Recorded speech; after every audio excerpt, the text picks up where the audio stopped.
మీకు నేను నిన్న జరిగిన ఒక రియల్ స్టోరీ చెప్పాలనుకుంటున్నాను. నాకు ఆఫీస్లో కొంచెం లేట్ అయింది కదా, ఆటో బుక్ చేసుకున్న, ఆటో వచ్చింది. వెళ్తుంటే ఇంకా అతను అడుగుతున్నాను, నన్ను కొంచెం రైడ్ క్యాన్సిల్ చేసుకుని నాకు ఎక్కువ పైసలు వస్తాయి, మీరు క్యాన్సిల్ చేసుకుంటే ఇట్లా రైడ్ వల్ల వాళ్ళకే ఎక్కువ డబ్బులు పోతే నేను లాస్ అవుతున్నా మేడం, ప్లీజ్ ప్లీజ్ ప్లీజ్ అని రిక్వెస్ట్ చేస్తుండు. ఓకే కదా, పాపం అతను కూడా దేనికోసం అట్లా అడుగుతుండో అని చెప్పి నేను క్యాన్సిల్ చేసిన తర్వాత అతను రూట్ చెప్పండి, నేను రూట్లో తీసుకెళ్తా అట్లా ఇట్లా అని చెప్పిండు. నేను ఇట్లా వెళ్ళాలి అని నేను ఏరియా చెప్పిన నా హాస్టల్కి. ఓకే ఫైన్, వెళ్తూ ఇంకా వేరే రూట్స్లోకి వెళ్తుండు, స్ట్రైట్గా రూట్ మీద వెళ్ళకుండా. ఎందుకు ఇట్లా వెళ్తురంటే షార్ట్ కట్ అంటుండు.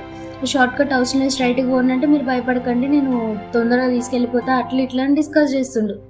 నాకు డౌట్ కొట్టేసింది, ఓకే వీడు ఇట్లా డిఫరెంట్ ఉన్నాడు ఏంటా అని చెప్పేసి నేను జస్ట్ కాల్ చేసేసి, కాల్లో మా అన్నయ్య పోలీస్ ఆఫీసర్ లాగా నేను ఇంకా డిస్కస్ చేస్తున్నా, ఇట్లా నేను ర్యాపిడోలో ఎక్కినాను, ఇతను రైడ్ క్యాన్సిల్ చేయించిండు, ఇప్పుడు నన్ను మెయిన్ రోడ్ మీద కాకుండా ఏదో స్ట్రీట్లో తీసుకొస్తుండు, నీకు ఓకే కదా అన్నయ్య, నువ్వు స్టేషన్లోనే ఉన్నావా, ఏ టైంకి వస్తావు ఇంటికి, నన్ను రిసీవ్ చేసుకుంటావా ఇట్లా వేలో అని చెప్పి ఇట్లా డిస్కస్ చేశాను.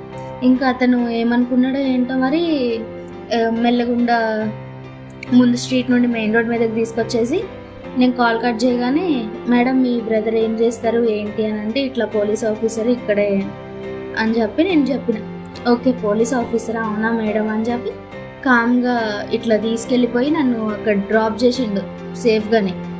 అంటే అక్కడ మనం రియలైజ్ అవ్వాల్సింది ఏంటంటే, మేబీ నేను ఆ నాలెడ్జ్తో కొంచెం కాల్ చేయకుండా సైలెంట్గా వదిలేసి ఉంటే వాడు ఏం థింక్ చేసి నన్ను అట్లా తీసుకెళ్ళిండో తెలియదు కదా. సో ఆ గర్ల్స్ ఏంటంటే, వాళ్ళు రైడ్ క్యాన్సిల్ చేయను కానీ చేయకండి, అందరి ఇంటెన్షన్స్ ఒకలాగే ఉండవు. మాట్లాడుకొని తీసుకొని వెళ్తున్నా కానీ లైవ్ లొకేషన్ పెట్టుకొని కొంచెం జాగ్రత్త ఉండండి. Be safe.